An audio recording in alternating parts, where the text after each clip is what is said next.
واقعہ کربلا تاریخ کا دردناک واقعہ ہے۔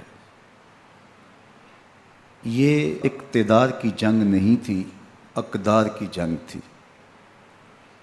دو شخصیتوں کی لڑائی نہیں تھی، دو نظریات کا ٹکراؤ تھا۔ یہ حق اور باطل کا معرکہ تھا۔ یزید ظلم کا استعارہ ہے، حسین ابن علی امن کی علامت ہے۔ یزید جبر کا پتلا ہے، حسین صبر کا پیکر ہے۔ یزید اپنی بدطینت فطرت اور اپنی طبع ناہموار کے باعث دنیا پر ذلت و رسوائی، ظلم، جبر، جور و زیادتی کی علامت بن کے ابھرا، اور حسین ابن علی رضی اللہ تعالی عنہ حق و صداقت کا نشان بن کے ابھرا۔ کربلا کے تپتے ہوئے ریگزار میں حسینی اور یزیدی دو کردار سامنے آتے ہیں۔ اقبال نے کہا تھا، موسیٰ و فرعون و شبیر و یزید، ایند و قوت از حیات آید پدید، زندہ حق از قوت شبیری است، باطل آخر داغ حسرت میری است، سرخ رو عشق غیور از خون او، شوخی ای مصرع از مضمون او، تا قیامت قطع استبداد کر، موج خون او چمن ایجاد کر۔ یزید بہدل کی بیٹی محسون کا ناپاک بیٹا تھا، اور حسین محمد عربی کی بیٹی فاطمہ کا شہزادہ تھا۔ یزید دمشق کے اطراف میں سرجون اور جریر اختل جیسے اوباشوں کے جھرمٹ میں پل کے جوان ہوا۔ حسین کے گھر کا دروازہ مسجد نبوی کے اندر کھلتا تھا۔ یزید نشے میں دھت ہو کر کے نمازیں چھوڑ دیتا تھا۔ حسین کی کربلا کے اندر بھی نماز تہجد قضا نہیں ہوئی۔ یزید ظلم کا دوسرا نام ہے، حسین امن کی علامت ہے۔ یزید نے زندگی میں ایک مرتبہ حج کیا اور شراب کے مٹکے ساتھ لے کے آیا، اور اختل اور دیگر گویوں اور مغنیوں کو اپنے ساتھ رکھا تاکہ سفر آسانی سے کٹے۔ حسین ابن علی نے 25 حج سواری ہونے کے باوجود پیدل کیے۔ یزید حج بیت اللہ کے بعد مدینہ المنورہ آیا اور شراب کی ایک مجلس بپا کی۔ حضرت امام حسین رضی اللہ تعالی عنہ جب وہاں پہنچے تو شراب کی پھیلی ہوئی بدبو کو محسوس کرتے ہوئے فرمایا، یہ بو کیسی ہے؟ تو نشے میں دھت یزید بولا، یہ شام میں بنتی ہے، اور ایک جام منگوایا اور اس کو پیتے ہوئے دوسرا جام حضرت امام حسین رضی اللہ تعالی عنہ کی طرف بڑھاتے ہوئے کہا، ابا عبداللہ لیجئے۔ تو حضرت امام حسین رضی اللہ تعالی عنہ نے فرمایا، میں اس کی طرف دیکھتا بھی نہیں ہوں، اور پھر وہ عشقی اشعار پڑھنے لگا۔ جب یزید کی شراب نوشی کا منظر امام حسین رضی اللہ تعالی عنہ اپنی آنکھوں سے دیکھ چکے تھے، تو مجھے بتاؤ یزید کے ہاتھ پہ امام حسین کا پاک ہاتھ کیسے آتا؟ حضرت امام حسین رضی اللہ تعالی عنہ جس ماحول میں پلے تھے، جس ماحول میں پرورش پائی تھی، جس ماحول میں رہے تھے، وہ پاکیزہ اور تقدس مآب ماحول تھا۔ اور یزید کبھی اطراف دمشق میں، کبھی غوطہ میں، کبھی الخضرہ محل میں، اور کبھی کہاں داد عیش دیتا رہا اور لہو و لعب کے اندر مصروف رہا، اور اس کی زندگی ان چیزوں سے عبارت تھی۔ وہ محرمات کو حلال قرار دیتا، شراب نوشی اس کی ہڈیوں میں رچی ہوئی تھی، اور شریعت بیضا کا مذاق اڑایا کرتا۔ اور حسین ابن علی رضی اللہ تعالی عنہ کی دوستیاں جن لوگوں سے تھی وہ عبداللہ ابن عباس تھے، عبداللہ ابن عمر تھے، حضرت عبد الرحمن بن ابو بکر رضی اللہ تعالی عنہ تھے۔ یزید تو جوا کھیلتا رہا، یزید تو قمار بازی کرتا رہا، یزید تو شراب نوشی کرتا رہا، اور حسین ابن علی مسجد نبوی کے ممبر میں حضور کے پہلوؤں میں بیٹھتے رہے۔ زمانے نے وہ منظر دیکھا کہ سرخ رنگ کے جوڑے پہنے ہوئے حسنین کریمین حجرہ فاطمہ سے نکلتے ہیں، کم عمری کی وجہ سے کبھی گرتے ہیں کبھی سنبھلتے ہیں، اور آقا کریم خطبہ ارشاد کر رہے ہیں، خطبہ چھوڑ کے حضور نے شہزادوں کو اٹھا لیا۔ وہ منظر بھی زمانے نے دیکھا۔ حضرت عبداللہ بن شداد کہتے ہیں کہ حضور سجدے میں تھے اور سجدہ اتنا طویل ہو گیا، ہمیں لگا یا تو وحی کا نزول ہو رہا ہے یا پھر اللہ کا حکم آ گیا اور اللہ کے محبوب کی روح قبض کر لی گئی۔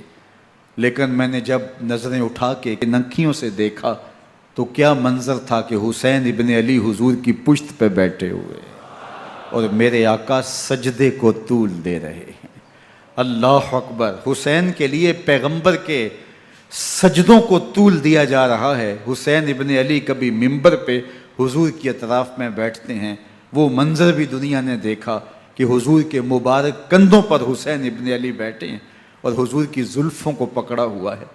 تو حضرت عمر رضی اللہ تعالیٰ عنہ دیکھ کے کہتے ہیں واہ واہ کیسی سواری میسر آئی حسین ابن علی کو۔ تو میرے آقا مسکرا کے کہتے ہیں عمر سواری دیکھتے ہو سوار بھی تو دیکھو۔ اللہ اکبر!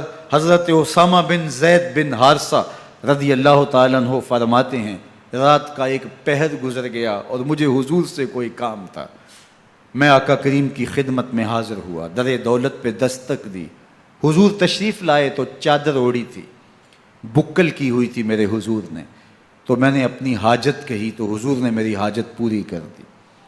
لیکن ایک منظر میں نے دیکھا کہ حضور نے جو چادر کی بکل فرمائی تھی اس کے اطراف میں پہلوؤں میں ابھار تھے جس طرح اندر کوئی ہو۔ مجھ سے نہ رہا گیا، میں نے پوچھ لیا، میں نے کہا بندہ نواز چادر کے اندر کیا ہے؟ فَكَشَفَهُ، تو حضور نے چادر کو کھول دیا۔ فَإِذَا الْحَسَنُ وَالْحُسَيْنُ عَلَىٰ وَرِكَيْهِ، تو کہتے ہیں میں نے اپنی آنکھوں سے دیکھا، ایک پہلو سے امام حسین لپٹے ہوئے تھے، ایک پہلو سے امام حسن لپٹے ہوئے تھے۔ فرمایا یہ میرے بیٹے ہیں، یہ میری بیٹی کے بیٹے ہیں، اے اللہ میں ان سے پیار کرتا ہوں، تو بھی ان سے پیار کر، جو ان سے پیار کرے اس سے بھی پیار کر۔ ان کی محبت کا درس دیا، ان کے پیار کا سبق پڑھایا، کہا ان سے پیار کرنے والا میرے سے پیار کرنے والا ہے، ان سے بغض رکھنے والا میرے سے بغض رکھنے والا ہے۔ ان کی تکلیف حضور کو بے چین کر دیتی تھی۔ حضرت سیدہ فاطمہ الزہرا رضی اللہ تعالی عنہ کے گھر کے قریب سے گزرے تو حضرت امام حسین کے رونے کی آواز آ رہی تھی، تو آقا کریم علیہ السلام نے فرمایا کہ فاطمہ حسین کو چپ کرواؤ، الا تعلمی ان بقاءہ یوزینی، تو جانتی نہیں حسین کا رونا مجھے دکھ دیتا ہے۔ حسین ابن علی کو حضور رونے نہیں دیتے تھے، ان کو دکھی نہیں ہونے دیتے تھے، کیونکہ رسول اللہ صلی اللہ علیہ وسلم جانتے تھے کہ یہ کتنے دکھ سہے گا، کتنی تکلیفوں سے گزرے گا اور کتنے مصائب سہے گا۔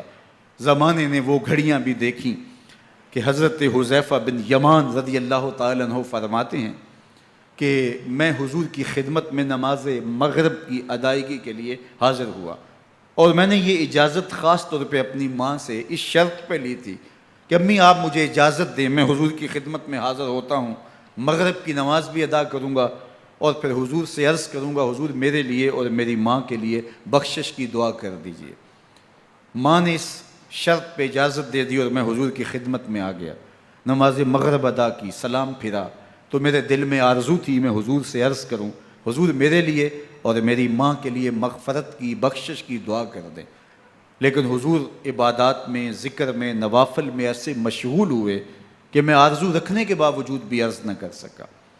خیر نماز عشاء کا وقت ہوا، اذان پکاری گئی، حضور مصلی پہ آئے، نماز پڑھی، سلام پھرا، تو میرے دل میں پھر خیال آیا کہ ماں سے ایک نماز کی چھٹی لی تھی، نمازیں بھی 2 ہو گئیں، ماں نے جاتے پوچھنا ہے حضور سے میرے لیے اور اپنے لیے مغفرت کی، بخشش کی دعا کروائی تھی، تو کیا جواب دوں گا؟ اور حضور اٹھے اور کاشانہ اقدس کی طرف چل دیے۔ اب میرے دل میں یہ خیال رہ کے آ رہا تھا کہ ماں کو کیا جواب دوں گا، میں تو حضور سے بخشش و مغفرت کی دعا کروا ہی نہیں سکا۔ جب حضور چل پڑے تو غیر ارادی طور پہ میں بھی حضور کے پیچھے چل پڑا۔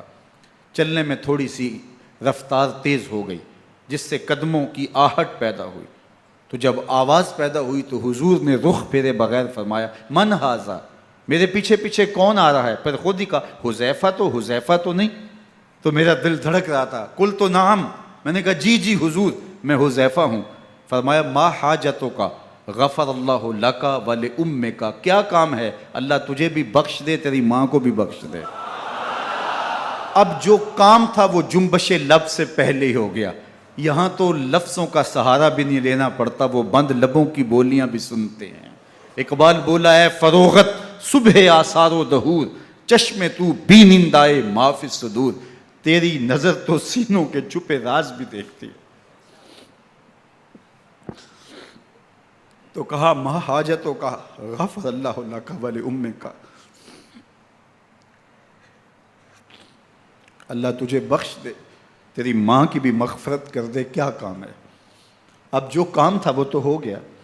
تو میرے حضور نے ارشاد فرمایا حذیفہ سنو، ابھی ایک فرشتہ آیا ہے جو اس سے قبل دھرتی پر پہلے کبھی نہیں آیا، آج پہلی مرتبہ اللہ سے اجازت لے کے 2 کام کرنے آیا ہے، ایک تو مجھے سلام کرنے آیا ہے اور دوسرا خوشخبری دینے آیا ہے کہ آپ کی بیٹی فاطمہ جنتی عورتوں کی سردار ہے اور حسن اور حسین جنتی جوانوں کے سردار۔ ایک طرف یزید ناپاک میسون کا پلیت بیٹا، اور ایک طرف محمد عربی کا نواسا، فاطمہ کے دودھ کا اثر، علی المرتضیٰ کے خون کی تاثیر، رسول اللہ صلی اللہ علیہ وسلم کے کندھوں پہ بیٹھنے والا۔ ایک دن حضور نے امام حسین رضی اللہ تعالیٰ عنہ کے ہاتھ پکڑ لیے اور ان کے پاؤں اپنے پاؤں پہ رکھے اور پھر فرمایا بیٹے آگے بڑھو، اور ان کے پاؤں حضور کی پنڈلیوں پہ آئے، پھر کہا بیٹے اور آگے بڑھو، حتیٰ کہ ان کے پاؤں حضور کی رانوں پہ آئے، پھر فرمایا بیٹا اور آگے بڑھو، تو ان کے پاؤں حضور کے مبارک بطن اقدس پہ آئے، پھر بازوؤں کو کھینچ کے اپنے قریب کیا اور حسین ابن علی کے منہ میں اپنی زبان رکھ دی، اور وہ اس طرح چوس رہے تھے جس طرح کھجور چوسی جاتی ہے۔ تو اللہ کے محبوب علیہ السلام نے حسین ابن علی کو اپنی زبان کا لعاب دہن دے کر کے، وہ شیر رحمت دے کر کے، وہ کوثر و تسلیم سے پاکیزہ تر آب رحمت عطا کر کے ان کی ہمیشہ کے لیے پیاس بجھا دی، تاکہ کل کربلا کے تپتے ہوئے ریگزار میں حسین ابن علی کو پیاس کی شدت تنگ نہ کرے اور پائے استقلال میں لغزش نہ آنے پائے۔ ان نازوں سے پالے ہوئے حسین کو، ان محبتوں سے پالے ہوئے حسین ابن علی کو امتحان بھی اتنے بڑے درپیش تھے۔ یاری تیری سونا پر ازمیشاں تیریاں اگ، سونا پرکھیا جامدہ ہے نال اگاں دے لگ۔ جتنا بڑا شخص ہوتا ہے اتنی آزمائشیں بھی بڑی ہوتی ہیں۔ پیغمبر رحمت کی آغوش میں کھیلنے والا، حجرہ فاطمہ کا جانشین، مصلی رسول کا وارث، منبر رسول صلی اللہ علیہ وآلہ وسلم پر حضور کے مبارک پہلو اور گود میں بیٹھنے والا حسین، حضور کی زبان چوسنے والا حسین، حضور کے کندھوں پہ سواری کرنے والا حسین، آقا کریم علیہ الصلوۃ والسلام کے مبارک سجدے کی حالت کے اندر حضور کی پشت پہ کھیلنے والا حسین، جس حسین کا دروازہ مسجد نبوی کے اندر کھلتا تھا اور یزید کی کرتوتوں کے چشم دید گواہ تھے۔ یزید جب تخت نشین ہوتا ہے تو اسے یہ فکر ہوتی ہے کہ امام حسین، عبداللہ بن زبیر، عبداللہ بن عمر، عبداللہ ابن عباس یہ میری بیعت کریں۔ اور وہ ولید بن عقبہ کو لکھتا ہے کہ ہر صورت میں ان کی بیعت لو، اور اگر بیعت نہ دیں تو سختی کرو۔ حضرت امام حسین رضی اللہ تعالی عنہ کو بلاوا آتا ہے کہ آپ کو دارالامارت میں گورنر ہاؤس میں بلایا جا رہا ہے، ولید بن عقبہ کا پیغام آپ کو پہنچتا ہے۔ آپ اس وقت فرماتے ہیں کہ اس وقت جو پیغام پہنچا ہے وہ کسی خطرے سے خالی نہیں ہے، تو کچھ سواروں کو ساتھ لیا، کہا تم دارالامارت کے باہر کھڑے رہنا، اگر میری آواز بلند ہوئی تو اندر آ جانا، ورنہ تم انتظار کرنا۔ آپ اندر گئے۔ ولید بن عقبہ نے مروان کو بھی بلایا تھا۔ مروان بن حکم یہ گورنر مدینہ ولید سے پہلے رہ چکا ہے، تو اس نے مشورہ دیا کہ سختی کی جائے۔ خیر ولید بن عقبہ نے کہا کہ یہ خط ہے، حضرت امیر معاویہ کا انتقال ہو گیا اور یزید تخت نشین ہوا ہے، لہٰذا وہ آپ سے بیعت کا مطالبہ کرتا ہے۔ تو حضرت امام حسین رضی اللہ تعالیٰ عنہ نے فرمایا کہ میرے جیسا شخص یوں چھپ کے بیعت نہیں کر سکتا، اور آپ واپس پلٹے۔ مروان بن حکم نے ولید بن عقبہ کو کہا کہ یہ موقع ہے، جانے نہ دیا جائے، اگر یہ نکل گئے تو دوبارہ تم قابو نہیں پا سکو گے، اور انہیں یہیں قتل کر دیا جائے۔ حضرت امام حسین رضی اللہ تعالیٰ عنہ نے یہ بات سن لی۔ کہتے ہیں حضرت امام حسین انہی قدموں کے بل واپس پلٹے اور مروان بن حکم سے مخاطب ہو کے کہا، مروان کیا بول رہا ہے؟ وہ خاموش ہو گیا۔ فرمایا تو جانتا نہیں ہم کون ہیں؟ آنا حسین ابن علی ابن ابی طالب، میں حسین ہوں، میں علی کا بیٹا ہوں، ہمارے گھر میں قرآن اترتا رہا ہے، وحی کا نزول ہوتا رہا ہے، اور یزید فاسق ہے، فاجر ہے، مسلمانوں کا قاتل ہے اور شرابی ہے، میں ڈنکے کی چوٹ پہ یزید کی بیعت سے انکار کرتا ہوں۔ بس حیدری کچھار سے محمدی شیر نکل آیا ہے۔ اب اوسان خطا ہو گئے، راستہ چھوڑ دیا، واپس آئے، سیدہ زینب سے ملے، کہا مدینے کو چھوڑنا پڑے گا۔ کہا بھیا کیا ہوا؟ کہا یزید بیعت لینے پہ مصر ہے اور میں کسی صورت بھی بیعت نہیں کروں گا۔ رسول اللہ کا مدینہ ہمارے خون سے لالا زار بنے گا، میں نہیں چاہتا کہ حضور کے شہر نور کی حرمت پامال ہو۔ دوستو وہ کیسا منظر ہوگا جب حسین ابن علی نے آخری حاضری حضور کے روضے پہ دی ہوگی۔ حاجی یا معتمر 10 دن کے لیے، 8 دن کے لیے، 20 دن کے لیے مدینہ المنورہ عارضی سکونت اختیار کرتا ہے، اور حضور کے روضہ انور سے، اس شہر نور سے، ان گلیوں سے، ان بام و در سے ایسا مانوس ہو جاتا ہے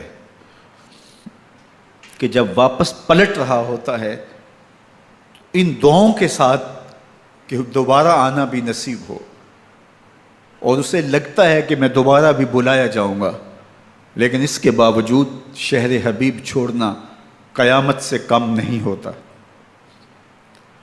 اعظم چشتی مرحوم آخری بار جب حضور کے روضہ انور پہ گئے تو بیمار تھے، ویل چیئر پہ تھے۔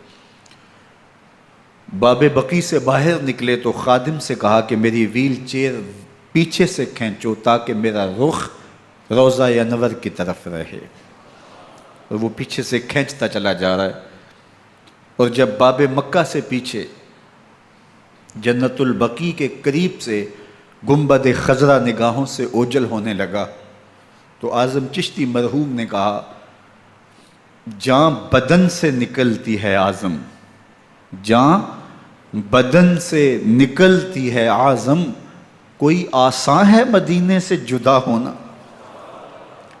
کوئی آسان ہے مدینے سے جدا ہونا۔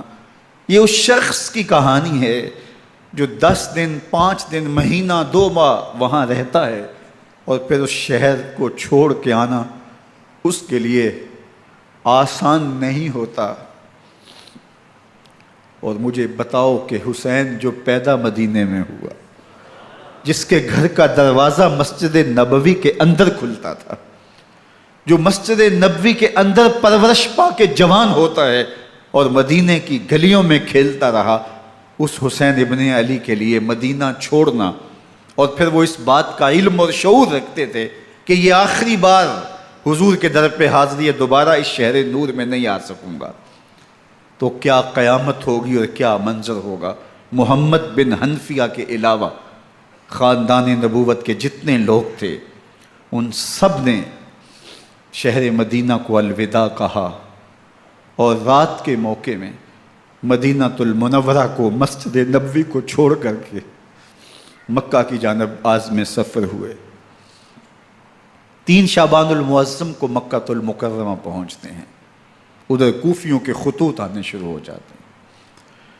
حضرت امام حسین رضی اللہ تعالیٰ عنہ مسلم بن عقیل رضی اللہ تعالیٰ عنہ کو صورتحال معلوم کرنے کے لیے بھیج دیتے ہیں۔ 40,000 کوفی آپ کے ہاتھ پہ بیعت کر لیتے ہیں۔ ادھر 25 پیدل حج کرنے والے حضرت امام حسین 8 ذی الحج کو احرام باندھتے ہیں، لیکن آپ کو پتہ چلتا ہے کہ حاجیوں کے روپ میں قاتل چھپا دیے گئے، تو آپ اس احرام کو حج کی بجائے عمرے میں بدلتے ہیں اور کوفے کی جانب عازم سفر ہوتے ہیں۔ کائنات والو، ذرا سینے پہ ہاتھ رکھ کے دیکھو کہ یہ کتنا مشکل مرحلہ تھا۔ اس دین کی آبرو کو بچانے کے لیے حضرت امام حسین رضی اللہ تعالیٰ عنہ نے کتنا بڑا قدم اٹھایا۔ آپ کے بہی خواہ، دوست، احباب عبداللہ بن عمر یہ سارے روکتے ہیں، عبداللہ بن عباس کہتے ہیں حضرت نہ جائیے، الکوفی لا یوفی، کوفی کبھی وفا نہیں کرتے، آپ کے والد کو وہاں شہید کیا گیا، لیکن آپ ایک فرض کو نبھانے جا رہے ہیں۔ میرے غم گسارو، میرے مہربانوں، نہ روکو مجھ کو جانے دو، مجھے نانے کے دی کی ڈوبتی کشتی بچانے دو، میں جاتا ہوں کہ دنیا پر وفا کا نام رہ جائے، میں رہوں نہ رہوں پر عظمت اسلام رہ جائے۔ میں نہیں جاتا تو نبی کے گھر کی آن جاتی ہے، میں نہیں جاتا تو نبی کے گھر کی آن جاتی ہے، تمہارا دین جاتا ہے میری غیرت ایمان جاتی ہے۔ حضرت امام حسین یہاں سے چلتے ہیں، ابھی راستے میں ہی پہنچتے ہیں کہ یہ خبر آتی ہے کہ کوفے والوں نے بے وفائی کر دی، حضرت مسلم بن عقیل رضی اللہ تعالیٰ عنہ کو شہید کر دیا گیا، نعمان بن بشیر معزول کر دیے گئے، ابن مرجانہ ابن زیاد وہاں متعین کر دیا گیا جو سخت گیر شخص تھا، اور اس نے لوگوں کو ڈرایا دھمکایا اور کوفے کے لوگوں کے دل بدل گئے اور وہ بیتیں توڑنے لگے۔ وہ منظر مسجد کوفہ کا کتنا دلگداز تھا، جب امام نماز کے لیے کھڑے ہوئے تو 40,000 لوگ آپ کے پیچھے تھا، جب سلام پھیرا اور امام نے دیکھا کہ پیچھے لوگ نہیں ہیں، پھر لوگوں نے اپنے دروازے بھی بند کر لیے۔ رات کی تنہائیاں ہیں اور حضرت مسلم بن عقیل کو کوئی پناہ دینے والا نہیں ہے، لوگوں نے دروازے بند کر لیے کہ کہیں ہمارے گھر میں نہ آ جائیں اور ہم مشقت اور حکومتی تشدد کا شکار نہ ہوں۔ کتنا دردناک لمحہ ہے حضرت مسلم بن عقیل رضی اللہ تعالیٰ عنہ پہ، اور پھر حضرت مسلم بن عقیل بے دردی سے شہید کر دیے جاتے ہیں۔ آپ ابھی راستے میں ہیں، یہ ساری کہانی پہنچتی ہے کہ حضرت مسلم شہید کر دیے گئے اور بے دردی سے شہید کر دیے گئے۔ وہ جنہوں نے خط لکھے تھے کہ ہم آپ کے ساتھ ہیں اور ہم منتظر ہیں، چشم برا ہیں، آپ کے قدموں کی چاپ سننے کے لیے بےتاب ہیں، آج انہوں نے بیتیں توڑ دی، 40,000 کوفی منحرف ہو گئے۔ مسجد کوفہ کا وہ منظر کس قدر روح کو تڑپا دینے والا تھا۔ ہم پچھلے سال عصر اور مغرب کے درمیان جب کوفہ پہنچے تو سورج ڈوبنے کے قریب تھا۔ میں نے اپنی زندگی میں اتنا اداس موسم کہیں نہیں دیکھا جتنا اداس موسم کوفے میں دیکھا۔ ایسے لگتا تھا جس طرح کوفے کی آب و ہوا آج بھی شرمندہ ہے۔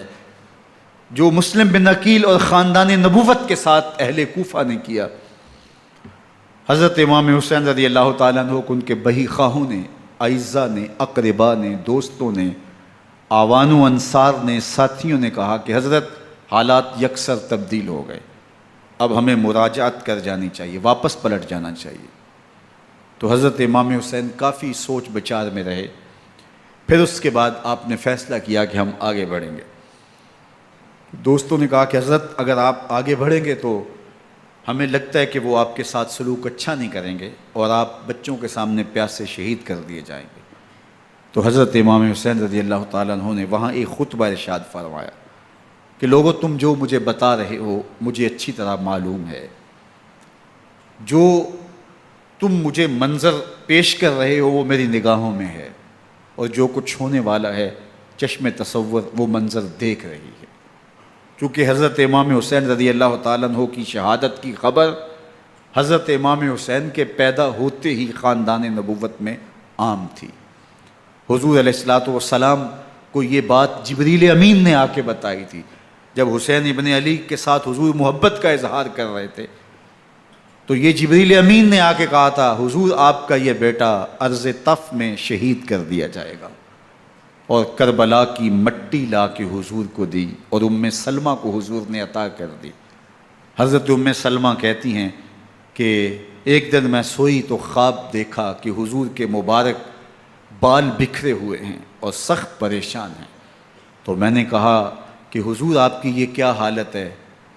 وَبِيَدِهِ قَارُورَةٌ، اور حضور کے ہاتھ میں ایک شیشی ہے، فِيهَا دَمٌ، جس کے اندر خون ہے۔ تو میں نے کہا حضور یہ کیا؟ فرمایا میں قتل گاہ حسین سے آ رہا ہوں اور یہ حسین ابن علی کا خون ہے۔ تو کہا 10 محرم کا دن تھا، دوپہر کا یہ منظر تھا، میں کیلولہ کر کے اٹھی، جب میں نے دیکھا تو وہ شیشی جس میں کربلا کی مٹی رکھی تھی وہ خون بن چکی تھی۔ تو یہ خبر پہلے دی گئی تھی، یہ بتا دیا گیا تھا۔ فرمایا میرے دوستو جو تم مجھے بتاتے ہو میں اس سے بے خبر نہیں ہوں، یہ سب کچھ ہونے والا ہے، لیکن اس کے باوجود میں کیوں جا رہا ہوں؟ تو آپ کا ایک تاریخ ساز جملہ ہے جو کربلا کے فلسفے کو ہمارے سامنے رکھتا ہے کہ یہ اتنا بڑا امتحان کیوں دیا۔ حضرت امام حسین رضی اللہ تعالیٰ عنہ نے فرمایا وَلَكُمْ فِي أُسْوَةٌ، میں اس لیے جا رہا ہوں قیامت تک ظلم، جبر اور ناانصافی کے خلاف کھڑے ہونے والوں کے لیے کوئی نمونہ تو ہو۔ میری زندگی قیامت تک ظلم، جبر اور استحصالی نظام کے خلاف کھڑے ہونے والوں کے لیے نمونہ ہے۔ تو حضرت امام حسین رضی اللہ تعالیٰ عنہ نے حق اور باطل کے درمیان ایک سرخ لکیر کھینچ دی اپنے خون سے۔ اب حق اور باطل کا امتیاز کرنا مشکل نہیں ہے، کوئی باطل پہ اڑا رہے تو الگ بات ہے، لیکن امتیاز کرنا مشکل نہیں ہے۔ حدود بالکل واضح کر دیں۔ اقبال نے یہاں کتنی خوبصورتی کے ساتھ اس مضمون کو نبھایا۔ سرخ رو عشق غیور از خون او، شوخی این مصرع از مضمون او، تا قیامت قطع استبداد کر، موج خون او چمن ایجاد کر۔ ایک جہاں آباد کر دیا، حق اور باطل کی راہیں اجال دی۔ اب لوگوں کو یزید کا چہرہ پہچاننے میں دیر نہیں لگتی، وقت کے ہر یزید کا چہرہ آسانی سے پہچانا جا سکتا ہے۔ یہ معرفت زمانے کو کروائی کس نے؟ حسین ابن علی نے کروائی رضی اللہ تعالی عنہ۔ تو حضرت امام حسین نے فرمایا کہ جو میرے ساتھ ہونے والا ہے میں اچھی طرح جانتا ہوں، لیکن میں اس کے باوجود آگے بڑھوں گا۔ پھر بڑھے اور کربلا میں جا کے خیمہ زن ہو گئے۔ 7 محرم کو پانی بند کر دیا گیا، پانی بند ہوا تو کھانا بھی میسر نہیں تھا، لیکن ذکر پانی کا ہوتا ہے اس لیے کہ کھانے کے بغیر انسان کئی دن کاٹ لیتا ہے، لیکن پانی کے بغیر گزر نہیں ہوتی۔ تو فرات کی نہر سامنے اپنی موجوں کے ساتھ چمک رہی ہے، لیکن ایک قطرہ آب بھی آل رسول کو نہیں دیا جا رہا۔ کائنات کے اندر ایسے انوکھے امتحان بھی ہوتے ہیں، وارث ہوں ساقی کوثر کے، مالک ہوں حوض کوثر کے، اور بیٹے ہوں ساقی کوثر کے، اور آج ایک بوند پانی کی بھی میسر نہ ہو۔ صبر کا امتحان ہے، عزیمت کا امتحان ہے۔ حضرت امام حسین رضی اللہ تعالیٰ عنہ خیمہ زن ہو گئے، 3 دن تک پانی بند رہتا ہے، 9 محرم کو رات کی تنہائی میں حملہ آور ہونا چاہتے ہیں، لیکن آپ نے کہا کہ ہمیں اللہ کے حضور عبادت اور ذکر کے لیے وقت دیا جائے۔ ساری رات ذکر میں گزرتی ہے، عبادات میں گزرتی ہیں۔ رات کے اندھیرے میں آپ چراغ بجھا دیتے ہیں۔ آوان و انصار کو کہتے ہیں کہ ان کی دشمنی میرے ساتھ ہے، انہیں میرا خون چاہیے، اگر تم رات کی تاریکی میں نکل جاؤ تو میں تم سے کوئی مواخذہ نہیں کروں گا، اور یہ بھی تمہارا پیچھا نہیں کریں گے، اس لیے کہ ان کا مطلوب تم نہیں ہو، ان کا مطلوب میں ہوں۔ جب چراغ جلایا تو کوئی بھی نہیں گیا۔ مسلم بن اوسجہ کھڑے ہو کے کہتے ہیں حضرت اگر ہمارے بدن کو 70 بار کاٹا جائے اور جلایا جائے اور ہواؤں میں اڑا دیا جائے پھر بھی آپ کا ساتھ نہیں چھوڑیں گے۔ 70 سال کے بوڑھے ہیں حبیب بن مظاہر، کہتے ہیں حضرت آپ کو چھوڑ کے جائیں کہاں، آپ کو چھوڑ کے جائیں کہاں؟ کوئی ساتھ چھوڑنے کے لیے تیار نہیں ہے۔ پیاس ہے، سخت گرمی ہے، کربلا کا ماحول ہے، 72 افراد اور خاندان کی خواتین میدان کربلا میں خیمہ زن ہیں۔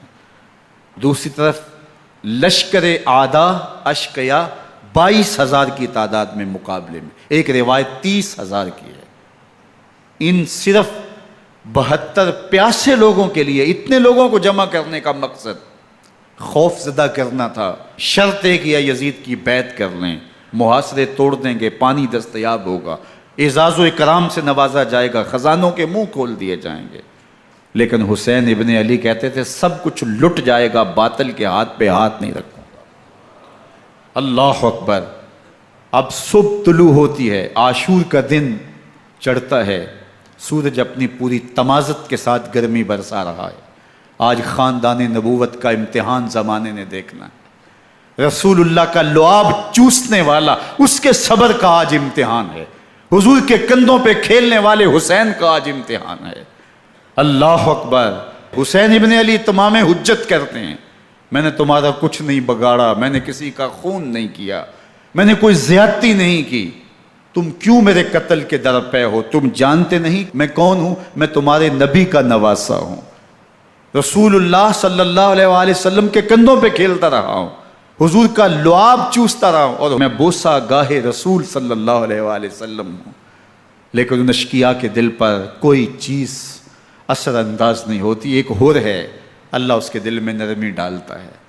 پہلے تو امام حسین کو گھیر کے لے کر کے آتا ہے، لیکن بعد میں وہ قافلہ یزید سے قافلہ حسین کی طرف آ جاتا ہے۔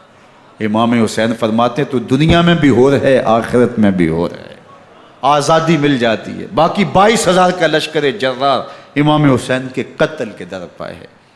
پھر تاریخ نے خاندان نبوت کا وہ انوکھا امتحان دیکھا۔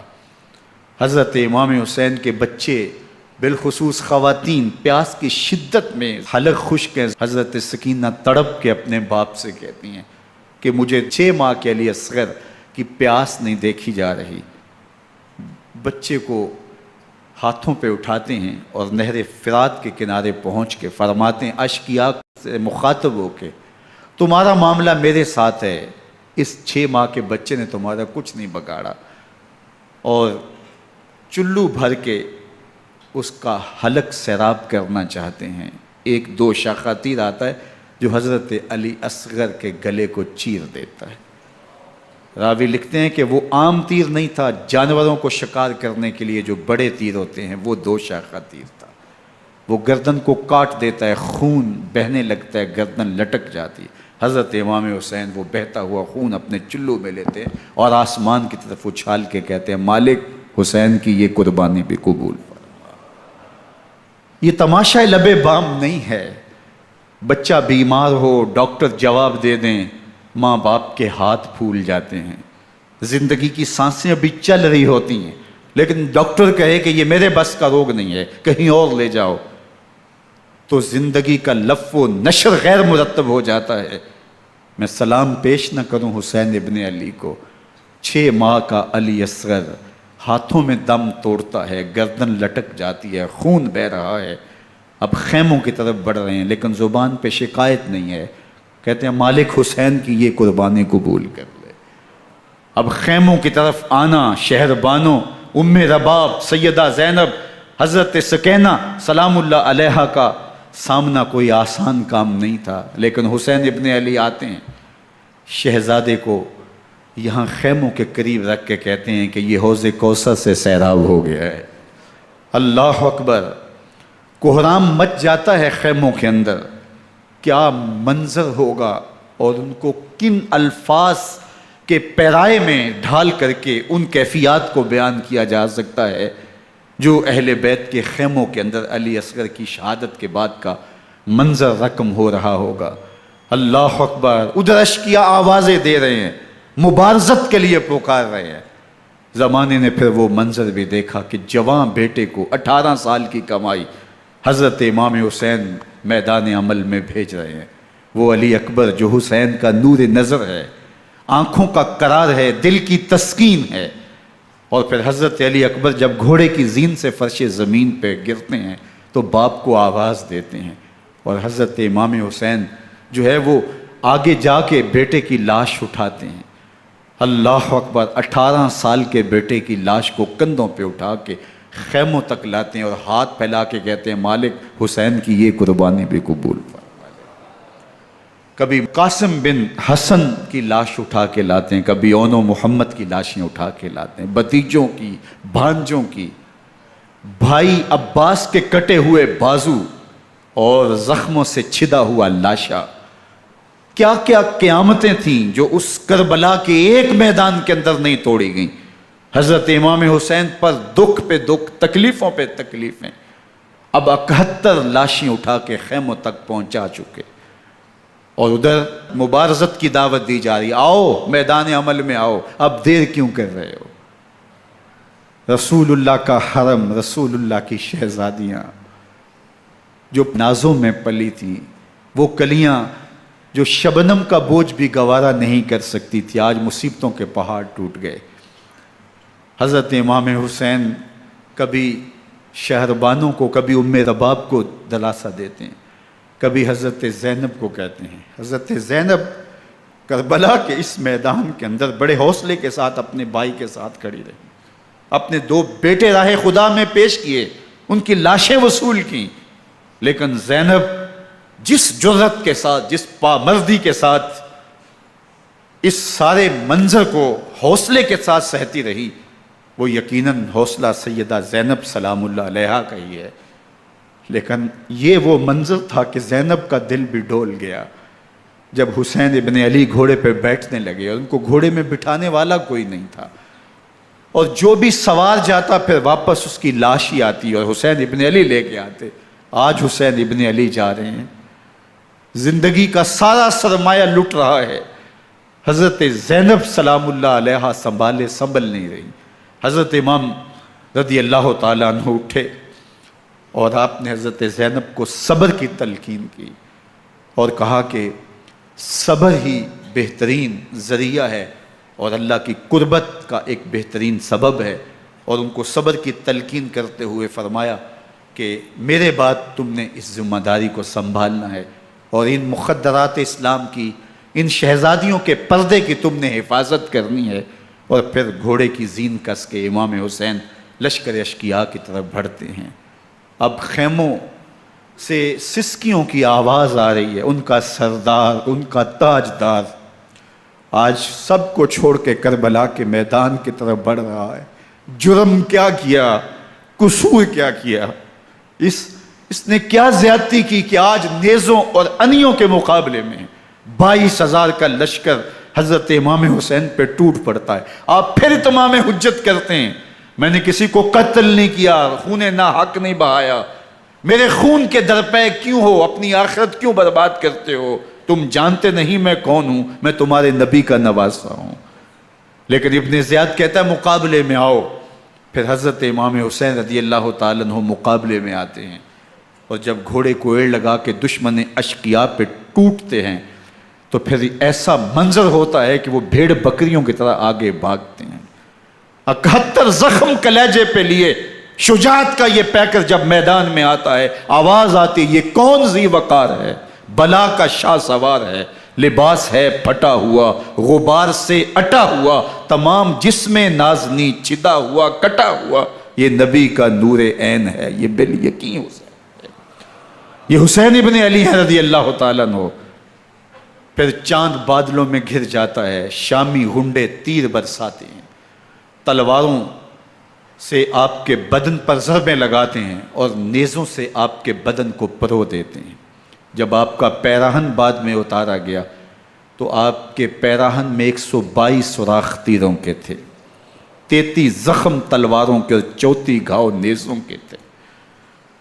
جب گھوڑے کی زین سے فرش زمین پر آئے، بدن چھلنی تھا، زخم زخم سے خون بہ رہا تھا، 3 دن کا پیاسا حسین، اللہ اکبر، بدن زخموں سے چور، 71 لاشیں کلیجے پہ لیے، مخدرات اسلام کے پردے کا خیال دل میں الگ ہے، لیکن گھوڑے کی زین سے جب فرش زمین پہ امام حسین آتے ہیں، زبان پہ ہائے نہیں، نالا و شیون نہیں، چیخ و پکار نہیں، آتے ہی پیشانی سجدے میں رکھتے ہیں اور پکارتے ہیں اللہم ردن بقضائک وصبرن علی بلائک تسلیما لامرک سبحان ربی الاعلی۔ مالک گھر لٹا کے، بچے لٹا کے، خاندان سب کچھ قربان کر کے، اپنے بدن کو زخموں سے چھلنی کروا کے، تیروں اور نیزوں کی انیوں سے اپنے آپ کو زخمی کروا کے، تیرے حضور سر جھکا کے یہ اقرار کرتا ہوں کہ حسین تیری تقدیر پہ راضی ہے، مالک تو بھی بتا، تو بھی حسین پہ راضی ہوا ہے کہ نہیں ہوا؟ آواز آ رہی ہے، اس پیاسے پر علی شیر خدا کو ناز ہے، اس نواسے پر محمد مصطفیٰ کو ناز ہے، اوروں نے بھی سجدے کیے پر اس کا عجب انداز ہے، اس نے وہ سجدہ کیا جس پر خدا کو ناز۔ حسین ابن علی رضی اللہ تعالیٰ عنہ کا سر انور دست قاتل نے تب کاٹا جب وہ سجدے میں جھکا ہوا تھا۔ یزید نے کہا میں بیعت لوں گا، امام حسین نے کہا کبھی بھی نہیں دوں گا، یہ سر کٹ سکتا ہے جھک نہیں سکتا۔ سر کاٹ کے نیزے کی نوک پہ چڑھا دیا گیا اور یہ اس بات کا اعلان تھا کہ ہم جیت گئے اور حسینی ہار گئے، اور لشکر یزید میں غوغا مچ گیا، نقارے بجنے لگے کہ ہم جیت گئے، دیکھو امام حسین شہید کر دیے گئے، اور سر کاٹ کے نیزے کی نوک پہ چڑھایا گیا۔ لیکن لشکر یزید سے ہی آواز آئی یہ کیسا سر ہے جو کٹ کے بھی سر بلندی ہے، کٹ گیا ہے پھر بھی اونچا ہے، اللہ اکبر، یہ سر سجدے میں کٹا ہے، رب کے حضور عبادت کی حالت میں کٹا ہے، حسین آج بھی سجدے میں ہے، اللہ اکبر، حسین آج بھی سجدے میں ہے، بلکہ کٹے ہوئے سر کا رخ زمین کی جانب تھا اور کٹی گردن آسمان کی طرف، یوں نیزے پہ پرویا گیا، اللہ اکبر۔ ایک شاعر نے نقشہ کھینچا، بآنکھ سر نیزے پہ اور سوئے زمین ہے روح، یعنی سجدہ ثانی کی ہے آرزو۔ رکعت کے 2 سجدے ہوتے ہیں، ابھی ایک سجدہ ہوا تھا کہ دست قاتل نے سر کاٹ دیا، کہا حسین کی پیشانی میں دوسرے سجدے کی تمنا مچل رہی ہے۔ یہ تھا حسین ابن علی کا سجدہ، ساری زندگی رب کے حضور سجدہ قضا نہیں ہونے دیا۔ آج پانی نہیں ہے، اللہ اکبر، آج تیمم کر لیتے ہیں، آج اپنے خون کو اوڑھ کر کے حسین نے اپنی پیشانی اپنے مالک کے حضور جھکا کر کے عظیمت کی وہ انوکھی داستان رقم کر دی کہ صدیاں گزرنے کے باوجود بھی ان کی یادوں کے چراغ روشن ہیں۔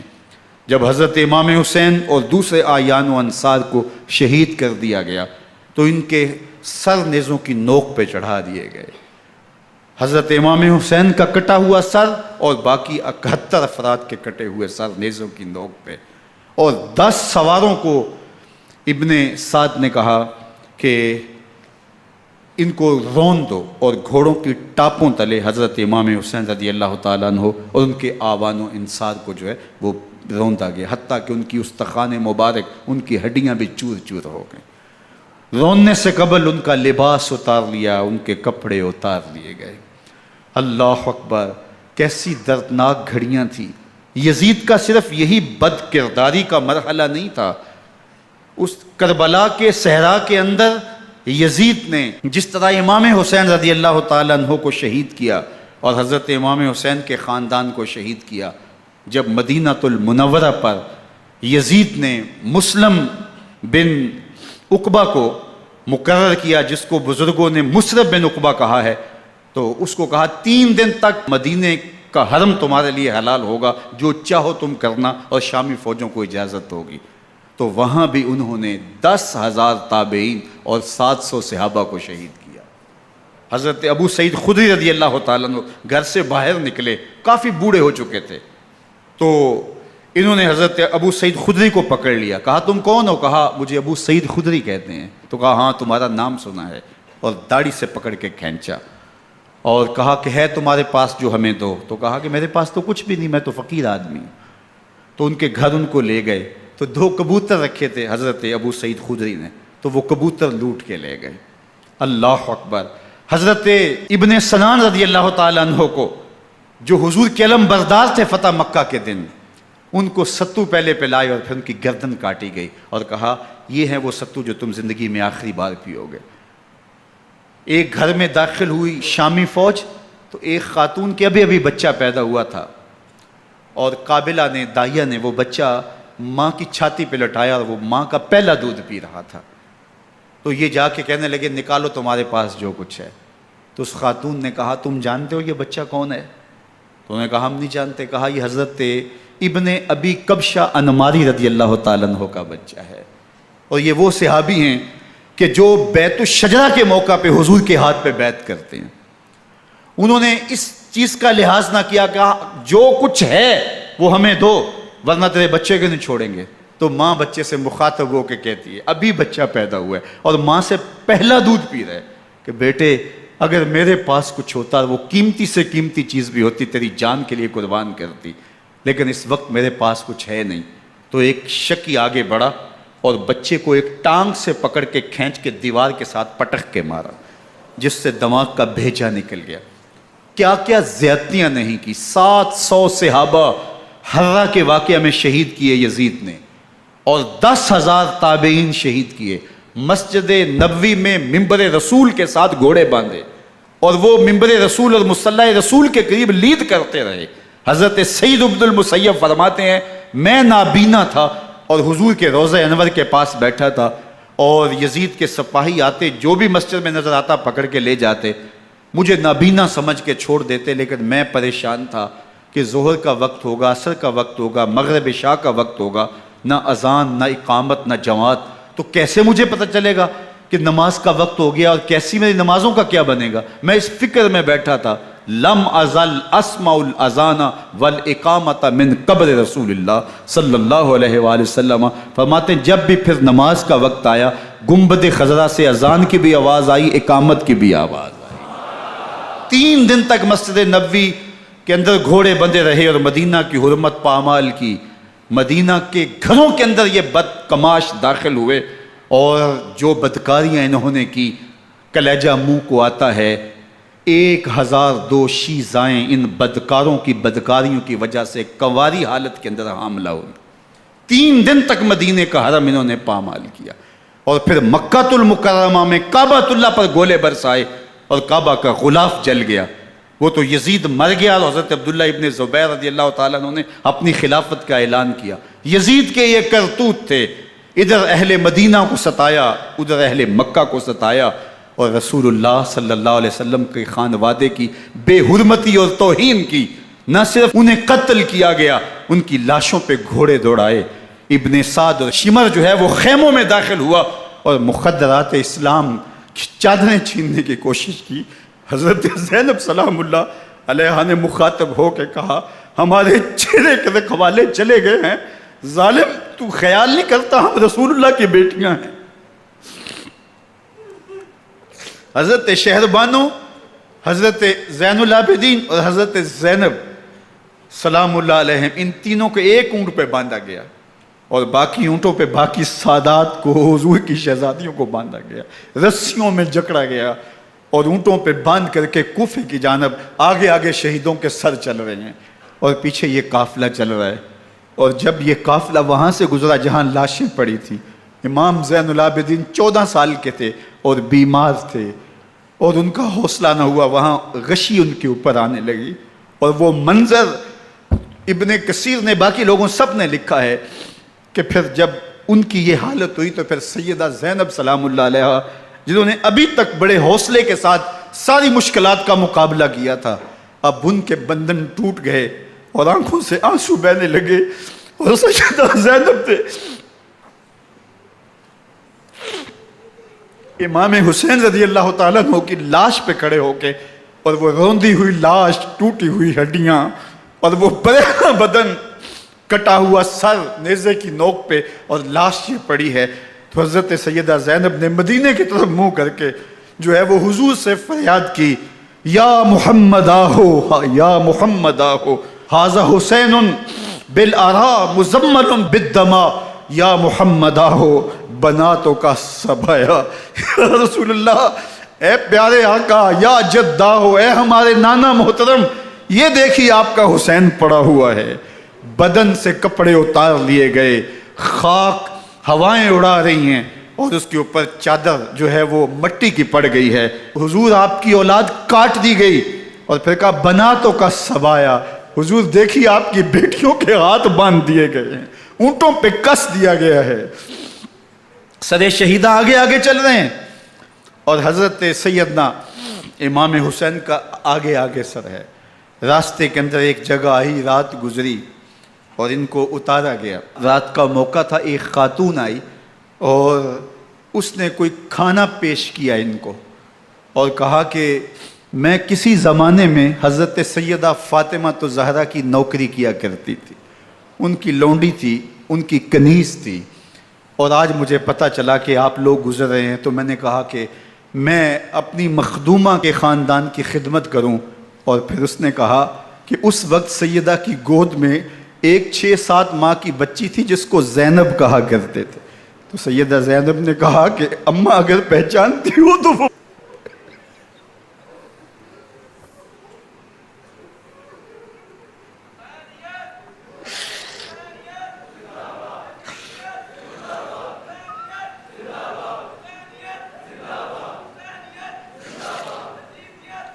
یہ تاراج اور لٹا ہوا کارواں پھر وہاں سے کوفے میں کیسے پہنچا، اور کوفے کے اندر سیدہ زینب سلام اللہ علیہا نے وہ یزید کے دربار میں، ابن زیاد کے دربار میں وہ جرأت آمیز جو باتیں کہیں. اللہ اکبر، زینب کی زبان میں علی کی خطابت بول رہی تھی، اور پھر دشمن اور دوست سارے رونے لگے، اور وہ کیا دل گداز منظر تھے.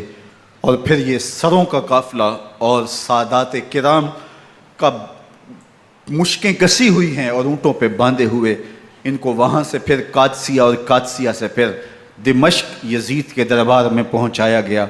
اور وہاں سے یہ لٹے ہوئے خانمہ برباد تاراج لوگ مدینہ المنورہ میں کیسے پہنچے، اور اہل مدینہ نے کیسے استقبال کیا، اور وہ منظر کتنا دلگداز تھا جب اہل مدینہ زینب سے پوچھتے تھے زینب حسین کہاں ہے.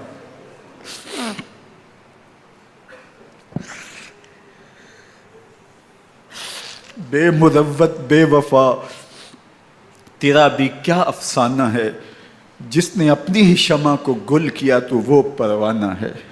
اپنے پیغمبر کے شہزادوں کو اور اپنے پیغمبر کی شہزادیوں کو جو دکھ اس امت نے دیے، یہ کائنات کی ایک انوکھی داستان ہے.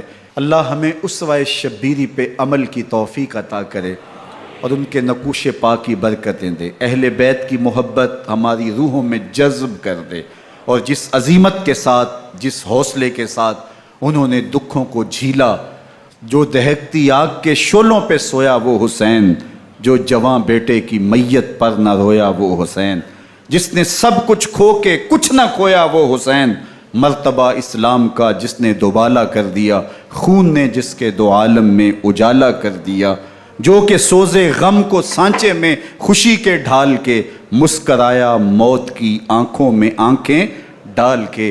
اے حسین ابن علی تم پر سلام، نازش آل نبی تم پر سلام.